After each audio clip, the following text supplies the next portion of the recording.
दोस्तों, आज की कहानी एक ऐसे पति पत्नी के जोधे की जिंदगी पर बीती हुई दर्दनाक कहानी है जिसे पी कर मेरी आंखों में भी आंसू आ गए। आपसे गुजारिश है कि इस इमोशनल स्टोरी शॉर्ट इन हिंदी कहानी को पूरा पढ़िएगा। बहुत ही जबरदस्त कहानी है। यह कहानी पति पत्नी के जोड़े की जिंदगी पर आधारित है। मुझे पहले LD के तस्मा ने डांटा, पागल है, शर्म नहीं आती, चल दफा हो जाओ अपने कमरे में। बाबा भी आ गए, क्यों डांट रही हो मेरी बच्ची को। रीता बाबा के पास गई और जाकर कहने लगी, बाबा मुझे लड डैड का देखना है। बाबा ने मुस्कुराकर कहा, हाँ बेटी, तुम्हारी मर्जी से ही करेंगे। शादी कल मैं उसकी तस्वीर मंगवा लूंगा। LD का अपना होटल है, पढ़ा लिखा है, प्यारा है, लेकिन रीता को तो लड्डड का देखना था। लड्डका तो प्यारा है। रीता ने हाँ कर दी। 10 दिनों में ही रीता की शादी हो गई। रीता का हमसफर सुशील ऑरेंज मैरिज थी। न कभी मुलाकात हुई, न कभी कोई बात, कभी एक दूसरे को मिले भी नहीं। ये ऐसा पवित्र रिश्ता होता है, दो अजनबी एक जान हो जाते हैं जो कभी जिंदगी में मिले भी न हो। 2 पल भर में एक दूसरे की जान बन जाते हैं। पहली रात थी। सुशील कमरे में आया, हाथ में आइसक्रीम। आइसक्रीम तो रीता की फेवरेट थी। सुशील को नमक। सुशील ने जब पूछा, आइसक्रीम पूरी खत्म कर दी। रीता मुस्कुराने लगी, वो तो मैं खा गई। सुशील भी मुस्कुराने लगा, बहुत कंजूस हो, आप पहले कहती नहीं खाती और अब देखो सारी की सारी खा गई हो। यह आइसक्रीम 50 की थी।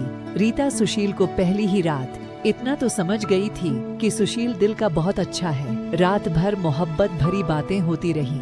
जिंदगी अपनी असल मंजिल की तरफ मुड़ गई थी। वक्त गुजरने लगा।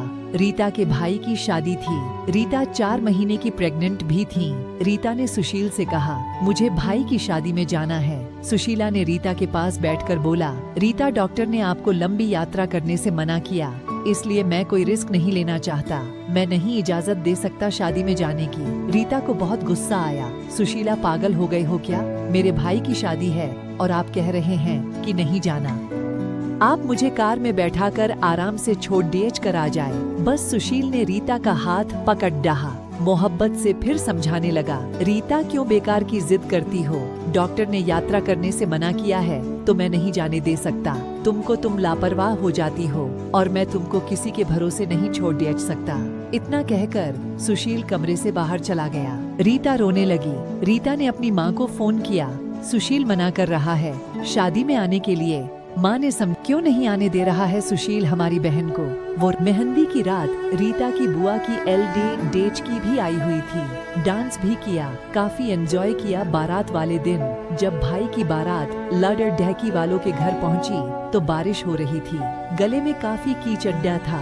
रीता का पांव फिसला, गिर गई। गिरते ही उसके पेट में दर्द होने लगा। रीता जोर जोर से रोने लगी। जल्दी से रीता को अस्पताल ले गए। रीता दर्द से चिल्ला रही थी। सुशील को कॉल की रीता के बारे में बताया। सुशील घबरा गया। वो जल्दी से अस्पताल पहुंचा। डॉक्टर रीता को इमरजेंसी वार्ड में ले गए थे। सुशील बहुत परेशान था। दिल की धड़कनें बेकाबू थी। जुबान पर ईश्वर का जाप था। बाकी सब लोग शादी की खुशियों में मग्न थे, लेकिन यहाँ सुशील परेशान खड़डाहा था।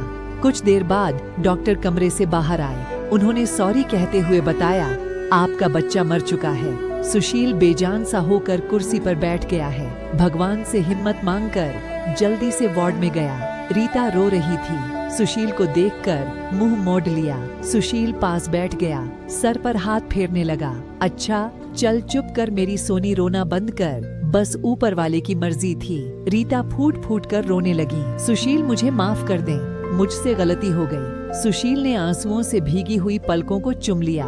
अरे बस मेरी जान, रोते नहीं है, बस ऊपर वाले की मर्जी थी, चुप हो जाऊं। रीता खुद को गुनहगार समझ रही थी। अपने बच्चे और सुशील का सुशील समझने लगा। रीता का सर अपनी गोद में रख लिया। चुप हो जाए मेरी सोनी, सोनी रो मत, अब देख मैं तेरे पास हूँ। रीता को लेकर घर चला गया। शादी खत्म हुई, सब घर आ गई। रीता का हाल पूछने रीता खुद पर इल्जाम दे रही थी। मुझे रोका था सुशील ने माँ, लेकिन मैं जिद करती रही। शादी में जाना है, अगर मैंने इनकी बात मान ली होती तो आज शायद मैं अपना बच्चा ना खोती। सुशील समझ रहा था। रीता 1 साल बाद फिर ऊपर वाले ने उनको बेटा दे दिया। सब बहुत खुश थे। सुशील बाहों में उठाकर झूमने लगा। अपने बेटे को रीता बेड पर लेटी सुशील की आंखों में बेटे की मोहब्बत में निकलते आंसू देख रही थी। जिंदगी में अच्छे दिन आते हैं, लेकिन अक्लमंद वही होता है जो खुद को हालात में ढाल लेता है। सुशील के 2 भाई जो सुशील से अमीर थे, उन दोनों भाइयों का अपना अच्छा खासा बिजनेस था, लेकिन सुशील का छोटा सा होटल था जिससे बस गुजारा हो रहा था। रीता ने जिद की, सुशील बच्चे को गर्मी लगती है, इसलिए यह बहुत रोता है, मुझे कमरे में एसी लगवा कर दें। सुशील ने सिर पर हाथ रखा। भाभी पास से बोली, बहन साफ सी बात है, 4 बच्चे थे। उसके भाई ने रीता से कहा, बस सुशील से तलाक ले लो, इस आदमी से शादी करके घर बसा लो अपना। रीता की आंखें भीग गई थी आंसुओं से। जल्दी से मोबाइल निकाला, सुशील को फोन लगाया, नंबर बंद आ रहा था। रीता रोने लगी, मुझे सुशील के पास ही जाना है, मुझे कोई शादी नहीं करनी किसी से। उधर सुशील का भी दिल तड़पा। उसने सोचा, मेरी रीता तो मासूम सी है, थोड़े से गुस्से पर नाराज हो जाती है ना, खुद ही माफी मांग लूंगा अपनी जान से। वो टिकट करवाकर हिंदुस्तान वापस आ गया।